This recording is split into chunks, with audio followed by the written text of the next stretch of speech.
welcome back to my YouTube channel. කොහොමද ඔයාලට? වෙනදාට නම් ඔයාලා දකින්නේ ගොඩක්ම මගේ travel vlogs නේ. වල මේ පාර නම් දකින්නේ වෙනස්ම vlog එකක්. So this vlog is all about how I did my hair makeover before 2026. මම කොණ්ඩේට මොනවද කරේ? එතකොට කොහොමද ඒකෙන් මගේ appearance එක මගේ final look එක ආවේ කියලා බලන්න ඕන නම් අන්තිම වෙනකම් vlog එක බලන්න. ජොබ් එකේ හැටියට මේ වගේ දෙයකට වෙලා හොයාගන්න හරිම අමාරුයි. ඒ වුණාට කොහමද 2026ට යන්න කලින් මේක කරන්නත් එපා. ඒක නිසා කොහොම හරි time manage කරගෙන මේකටත් වෙලාව වෙන් කරගත්තා. So මම මේකට වෙලාව වෙන් කරගත්තේ හවස් වරුවේ. එතකොට ගෙදර ඇවිල්ලා වොෂ් එකක් දාලා ඊට පස්සේ මේකට ටිකක් time consuming procedure එකක් නිසා හොඳට කාලා බිලගේ නැත්තම් ඉන්න අමාරු වෙනවා එතන. ඒක නිසා ඔය fabric එකෙන් ගෙනාව පොඩි snacks ටිකකුත් අරගෙන කාලා එහෙම තමයි මම ගෙදරින් පිටත් උනේ. ෆැබ්‍රිකෙන් රසයි කියලා හිතලා ගෙනාපු එකක්වත් මට සෙට් වුණේ නැහැ. කොහොම හරි බඩගින නිසා ඒකත් කාලා කොහොම හරි මගේ වැඩේට මම පිටත් වුණා.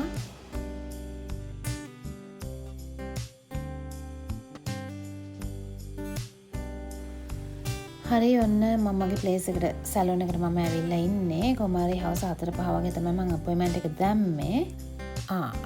මම හෙයා චේන්ජ් එකක් කරනවා කිව්වට මොකද්ද කරන්න කියලා කිව්වේ නෑනේ. මම අද යන්නේ රීබොන්ඩින් එකක් කරන්න.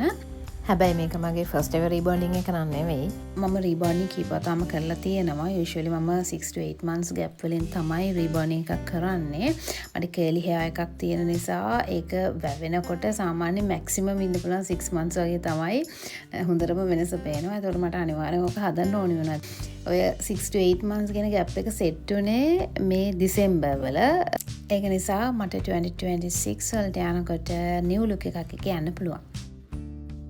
ඔයාලා යූෂුවලි රීබොන්ඩින් එකක් කරන්නේ කොච්චර ටයිම් ගැප් එකකින්ද කියලා පහලින් කමෙන්ට් එකක් දාගෙන යන්න. රීබොන්ඩින් එකක් කිව්වම හැමෝම දන්නවනේ ඒක ලොකු වෙලාවක් යන ප්‍රොසීඩියර් එකක්.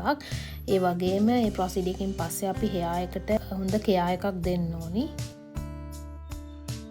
ඒ කියන්නේ හෙයා බොන්ඩින් එකක් කරාට පස්සේ අපි හෙයා එකට එක්ස්ට්‍රා කෙයා එකක් දෙන්න ඕනි. එහෙම නැත්නම් හෙයා එක තිබ්බට වඩා ඩැමේජ් වෙලා අපේ ලුක් එකට සෑහෙන බලපෑමක් වෙන්න පුළුවන්.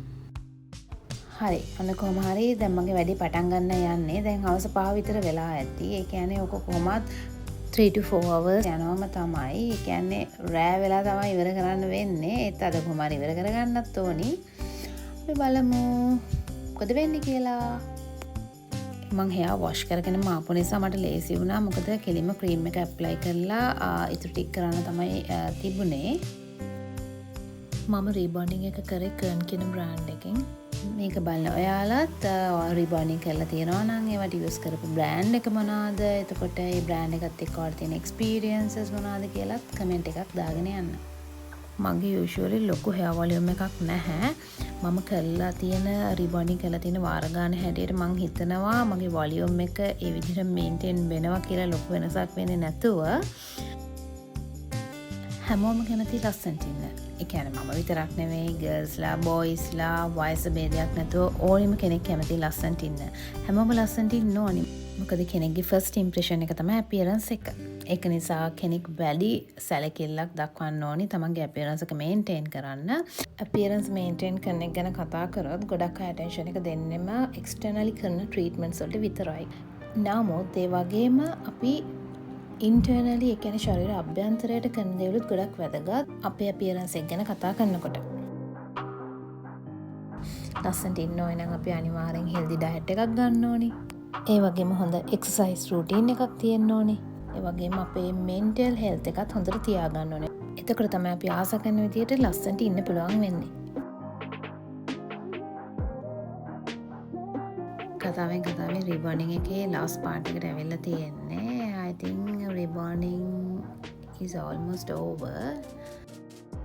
කොහොමද මේක ඉවර වෙනකොට රෑ 9:00 විතර වෙලා ඇති. දන්නේම නැතුව පැය 3-4ක්ම ගියා. මේ ඔයාලා දකින්නේ මගේ ෆයිනල් ලුක් එක. මේ දැන් ගෙවිලා යන 2025 අවුරුද්දේ අන්තිම දවස් ටික ඊළඟට ලබන 2026 අවුරුද්ද මං හිතනවා මම විශ් කරනවා හැමෝටම ලස්සන අවුරුද්දක් වෙන්න කියලා. Thanks for watching and subscribe to my YouTube channel. Bye.